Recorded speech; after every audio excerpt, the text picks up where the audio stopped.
a cria. E pode ser que doa, e pode ser que passe, pode ser que de longe, de perto, ou que tenha predicados comum, possuindo de si a metamorfose dos valores imutáveis. Pode ser de ordem, de fato, ou que fuja, já que fugir é tal desespero, mas uma das poucas saídas que restam. E se for vidro, e se for carne, e se for para São Paulo, se vir de Brasília, viver não é só isso, não. E somos o que alguns poucos fizeram por eles mesmos. Só esse pedaço. Isso é do livrinho A Feira.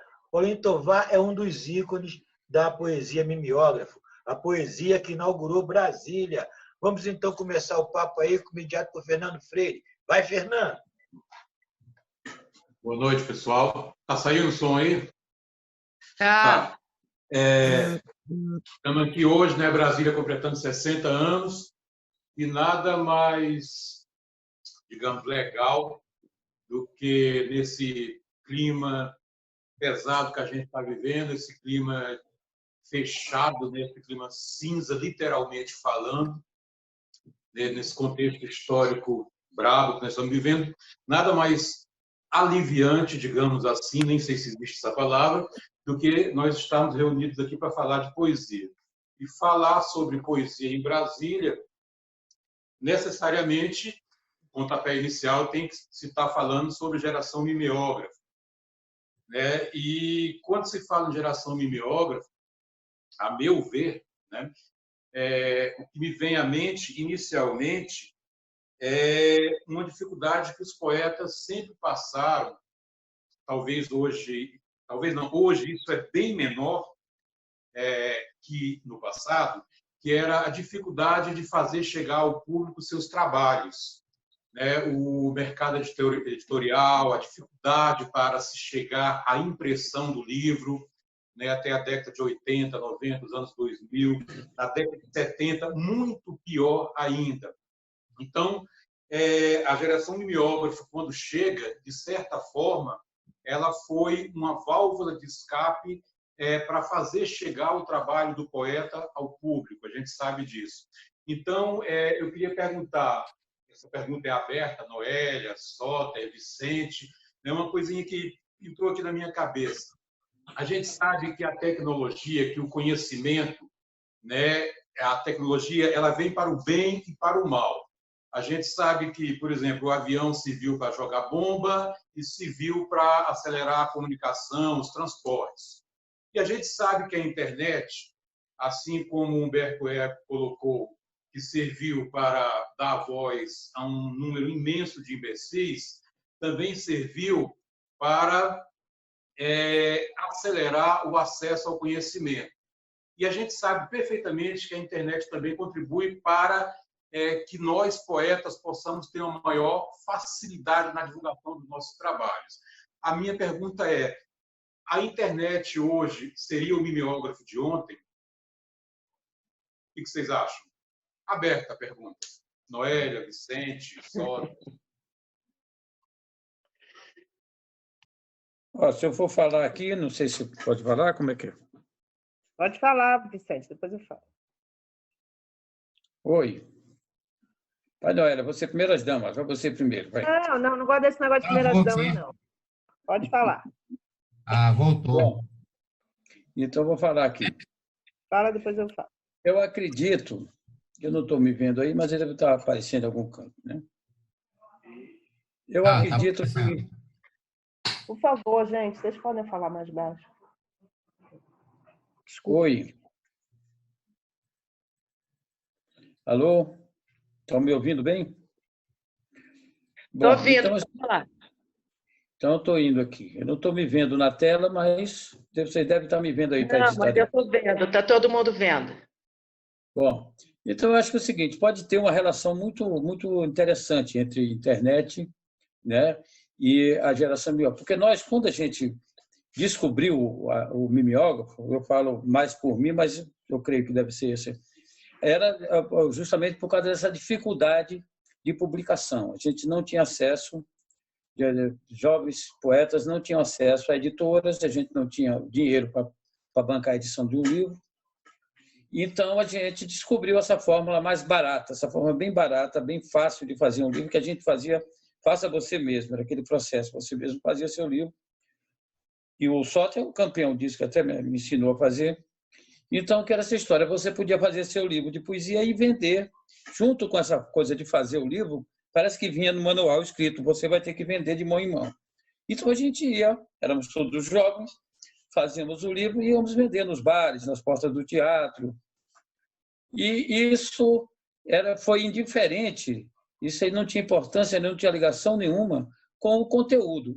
Não foi um movimento, vamos dizer, acadêmico, um movimento onde a gente se juntou para defender uma ideia, uma forma, ou uma fórmula, ou um tipo de comportamento artístico, um estilo, nada. Nós, na verdade, só tínhamos em comum, a maioria de nós, em comum, o processo de impressão do livro e a forma de vender, que a gente imprimia e ia vender nos botecos. Aqui, como foi no Rio de Janeiro, como foi em São Paulo, né? Então, a gente tinha aqui dentro, tanto dentro dos autores, nós tínhamos gente que fazia poema, mas eu comecei lançando o cordel, por exemplo. Meus primeiros livros não eram de poesia urbana, eram de cordel. E eu vendia junto com o Nick lá na Escola Parque. Meu segundo livro é que já é de poemas urbanos, vamos dizer assim. Mas a gente não tinha, mesmo dentro desses poemas urbanos, vamos dizer, você não tinha, por exemplo, uma linguagem curta ou uma linguagem moderna, ou você tinha gente fazendo soneto e vendendo em mimeógrafo. Não tinha problema, ninguém tinha preconceito contra a forma.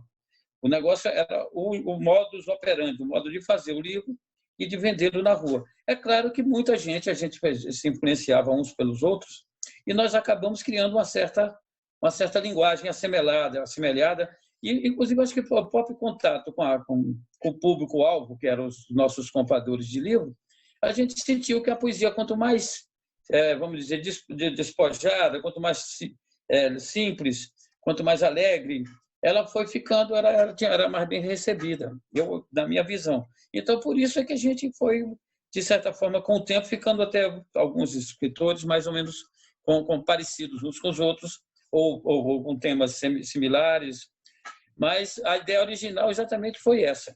E acredito que o Facebook, ele abre, mas só que o Facebook abre também essa porta, que foi aberta para nós com o IO, mas ele abre para 1000 coisas, não só para a poesia. Então, a poesia está um pouco diluída dentro não digo nem Facebook, da internet, né? Dentro da internet.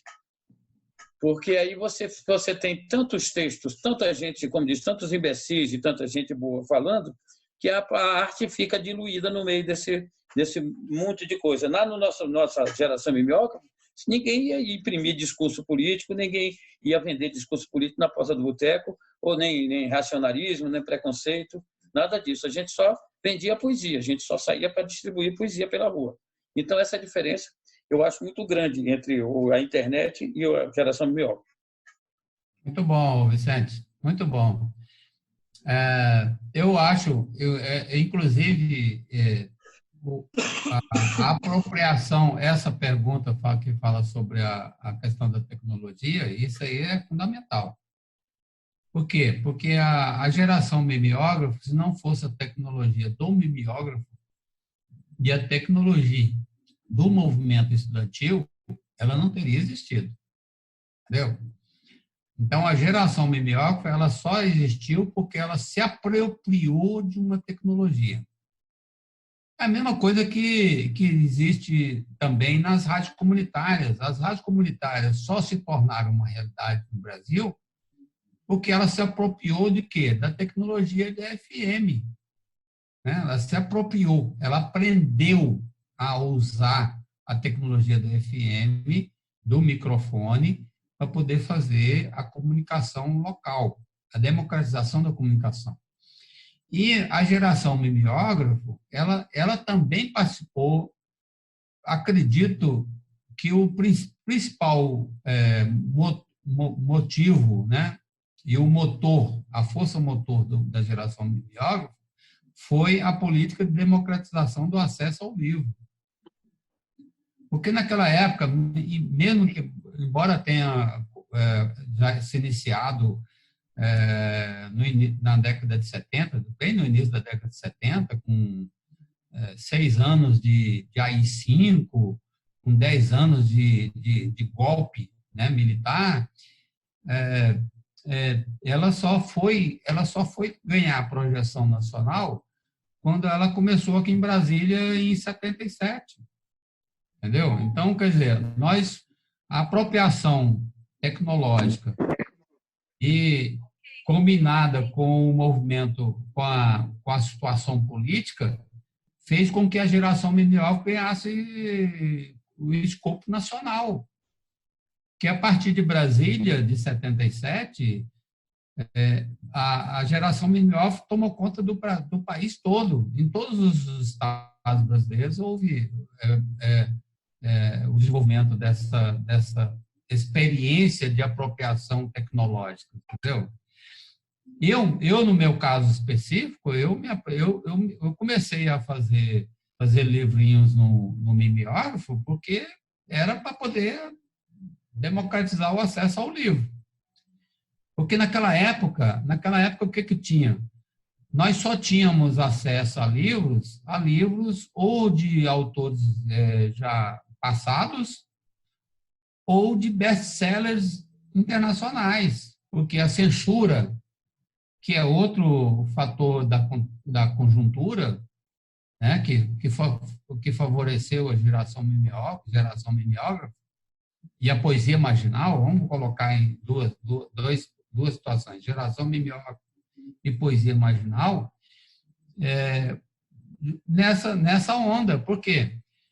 Porque naquela época, a gente só podia ter acesso, por causa da censura, aos best-sellers internacionais, Sidney Sheldon, sabe? Humberto Eco, e etc., coisa.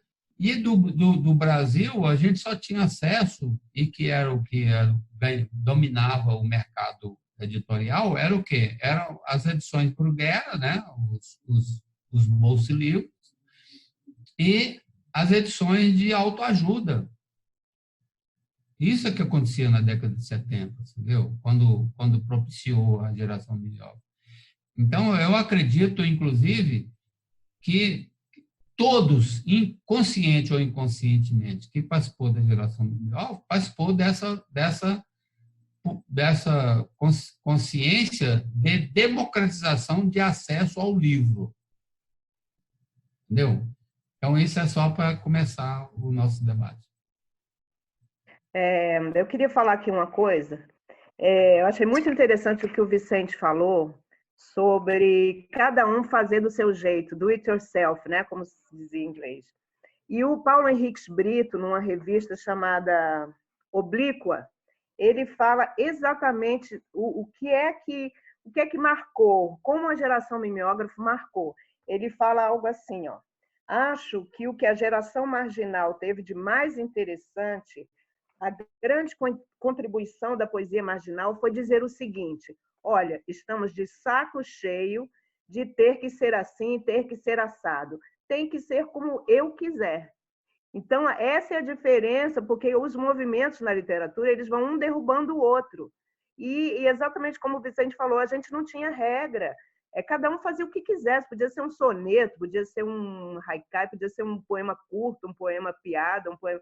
Cada um fazia do seu jeito. Exatamente o que o Paulo Henriques Brito cita, que ele acha que o que foi mais interessante na geração mimeógrafa foi exatamente isso, dessa liberdade. Não era um movimento em que todos tinham que seguir alguma regra para derrubar uma outra que tinha anteriormente. Era cada um fazer o que quisesse. E eu acho que, por exemplo, a internet realmente não é igual, não é a mesma coisa, mas como o Vicente também falou, são muitas coisas ali dentro, né? Coisas que prestam, coisas que não prestam. Mas, de alguma forma, a internet ela apresenta alguns autores novos. Por exemplo, tem uma poeta chamada Marcela Andresa Becker. Ela é super festejada, super, ela é adorada. E ela vai lançar um livro agora, depois de ter publicado muito tempo na internet, muito tempo. Ela conseguiu os leitores através da internet, do Facebook. E ela vai lançar o livro dela agora, está todo mundo esperando esse livro. Então, de alguma forma, a internet faz esse papel. É claro que é muito diferente de você ter o livro de mão em mão, é completamente diferente, mas, em certo sentido, a internet faz um pouco esse papel de apresentar autores que não publicaram ainda e que se tornam conhecidos através da internet. A própria Ceira Beira, nossa amiga, ela tem muitos seguidores, muitos. Eu não estou vendo, o Soter saiu, acho, não estou vendo. Vocês estão me ouvindo? Alô? Alô? O som está ótimo, Noélia. Pode continuar, o som está então ótimo. Tá. É porque o Soter saiu. Então, é isso que eu queria falar, porque eu acho que, hoje em dia, outra coisa que também, de certa forma, faz um pouco o papel parecido com a geração mimeógrafa é o zine, né? Tem essa coisa do zine, de fazer aquelas revistas, aqueles livrinhos pequenininhos, grampeados. Então, tem isso também. O zine faz um pouquinho também esse papel que fazia o pessoal da geração mimeógrafa, né? De fazer o seu livrinho e passar no corpo a corpo, que eu acho que a parte mais legal da geração mimeógrafo é o corpo a corpo mesmo, é você convencer o leitor de que seu livro é legal, sabe? Que ele deve levar o livro. Que numa editora você não tem essa possibilidade, né?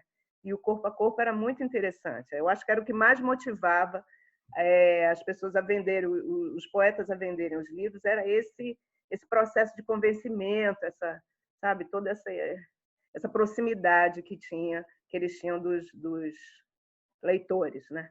Bom, é isso por enquanto.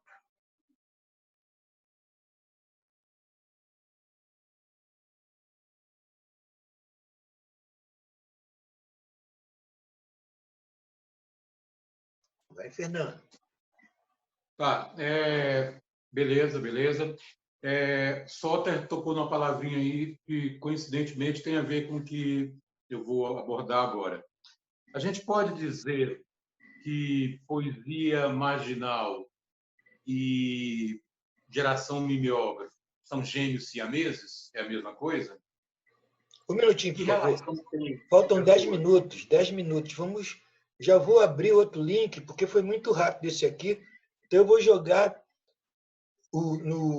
nos Três Mal Amados e vou mandar para quem está aqui. Eu tenho o Zap. Eu vou mandar também outro link. E o Josafá vai colocar nos Três Mal Amados, ok? Passou muito rápido. Faltam 10 minutos. Vamos fazer outro link. Eu acho que merece um segundo bloco. Estão de acordo? Sim. Ok, então se a pergunta for cortada... vai falando ou já para? Vai falando, se a pergunta for cortada, a gente retorna no outro, ok? Pode mandar. Fernando, eu não sei dizer. Quando eu leio sobre geração mimeógrafo, sempre eu vejo assim, geração mimeógrafo ou poesia marginal, sempre há essa comparação. Sempre falam assim, poesia marginal ou geração mimeógrafo, entendeu? Eu não sei se no Rio de Janeiro, porque o Rio de Janeiro foi um pouquinho antes de Brasília, né? Chacal, Charles, ali foram alguns anos, acredito que alguns poucos anos antes de Brasília, eles já estavam ali com a poesia marginal. Eu não sei exatamente se eles tinham esse acesso ao mimeógrafo, mas em todas as entrevistas que eu vejo do Chacal, ele fala poesia marginal, geração mimeógrafa, ele faz essa comparação, sempre ele fala os dois termos. Então, assim, eu não sei se há exatamente essa diferença, acredito que não. Mas, assim, pelo que eu leio, pelo que eu vejo, então, assim, eu não tenho essa certeza se tem uma diferença, porque sempre são colocados juntos os dois termos. Eu queria até ouvir os meninos aí. Bom, eu acredito o seguinte, que são duas coisas diferentes, né? Nós temos o movimento da geração mimeógrafo, né, que foi essa de democratização do acesso ao livro, dos processos de impressão e tal, e tem, né, ainda até hoje, a questão da poesia marginal. A poesia marginal, ela tem essas características, né, inclusive da diversidade, porque a poesia marginal ela não é a seguidora de uma escola, entendeu? Se você tem gente que, por exemplo, que identifica na poesia marginal a geração beat, né, que faz um link com a geração beat. Outros fazem a ligação da poesia marginal com a geração de 22, com a poesia modernista, outros fazem com a poesia neomoderna, né? Modernista do Brasil. Então, há essa diferenciação. Eu acho que eu acho que é necessário que se deixe bem claro isso. A geração mimeógrafo, o objetivo, pelo menos eu, que fui o dono do mimeógrafo, né, que adquiri uma mimeógrafo para poder fazer a rapaziada, era democratizar o processo de produção do livro. E você colocar que a diversidade e a quantidade tivesse acesso ao livro. A qualidade, a eternidade, isso em consequência dessa diversidade, dessa quantidade. Então, eu acho que isso é fundamental. Eu acho que é a diferença. Eu, por exemplo, os meus poemas, por muito tempo, eles não eram poemas marginais, né? Não eram da poesia marginal, eram poemas que tinham um profundo, uma profunda raiz na minha origem rural, na minha origem campesina, e a partir do momento da convivência e da cumplicidade que havia entre os poetas de Brasília, né, que a gente haviam essa cumplicidade, essa convivência permanente, muito próxima, que acabou que todo mundo influenciou todo mundo, né, entendeu? Mas não era um movimento, nem a poesia marginal, nem da poesia da geração mimeógrafa, não era um movimento, vamos dizer assim, como tradicional. Era o quê? Eram movimentos espontâneos, eram coisas que aconteciam na espontaneidade.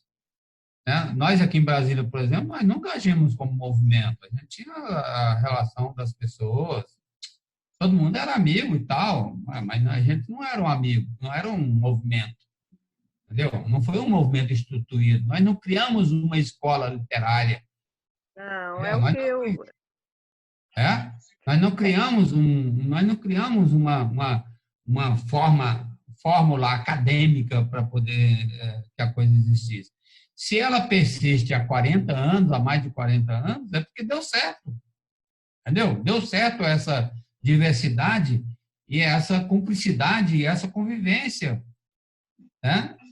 E em Brasília, por que ela foi a caixa de ressonância da geração mimeógrafa?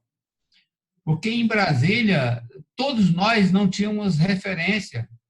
Nós não víamos nós não trouxemos para cá nosso ranço das sociedades quatrocentistas, entendeu?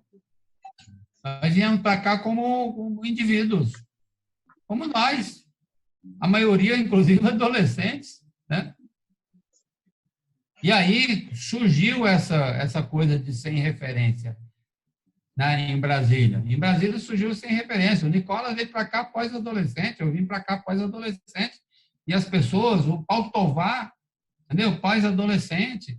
Então, a gente não tinha aquela obrigação de ter que pedir bênção a alguém para poder fazer o que nós queríamos fazer.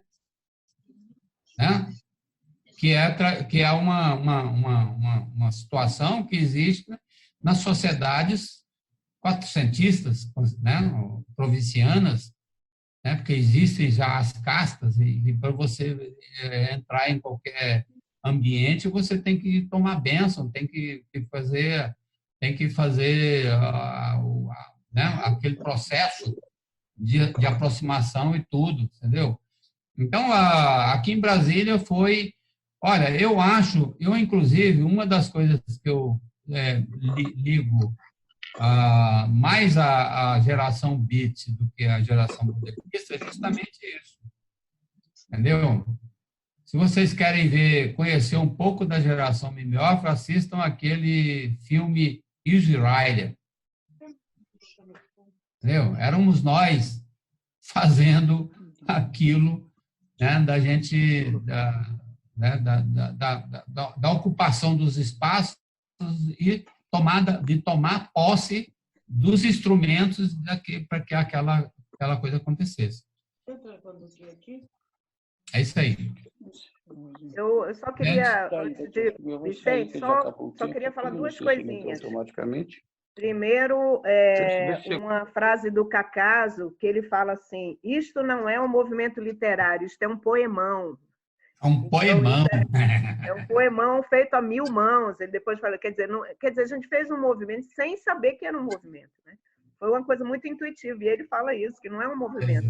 Agora, o marginal, Soter, aqui não quer dizer que é a margem, que as pessoas estão à margem. Eu acho que o marginal aqui é um termo que fala muito mais da forma como é feita, entendeu? Marginal no sentido de não seguir uma tradição literária, não se submeter às editoras, nesse sentido que a poesia é marginal. Então, nesse sentido, você também era marginal. Você está dizendo que a sua poesia não era marginal, mas era. Nesse sentido, era, porque você não submetia a uma tradição literária, você não submetia a uma editora, a gente fazia tudo ali no corpo a corpo. E, nesse sentido, era marginal. Até a forma de fazer o poema também era marginal. Não que fôssemos todos marginais, entendeu? É nesse sentido que eu acho que o marginal se encaixa no poesia marginal. É isso. Fala, Vicente. Desculpe, Noélia, desculpe cortar o finalzinho. Vai encerrar agora, ok? Mas da outra, já mandei para todos, exceto o Maílson, Cristina e Fernanda, né?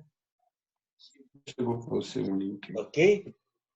Porque eu não tenho, mas já mandei para a Lúcia, já mandei para todo mundo. O segundo. Aí mandem para outras pessoas, para ver se entra no segundo tempo, ok? Jorge, abre o microfone de todo mundo para você falar com todo mundo. Vou botar aqui para você.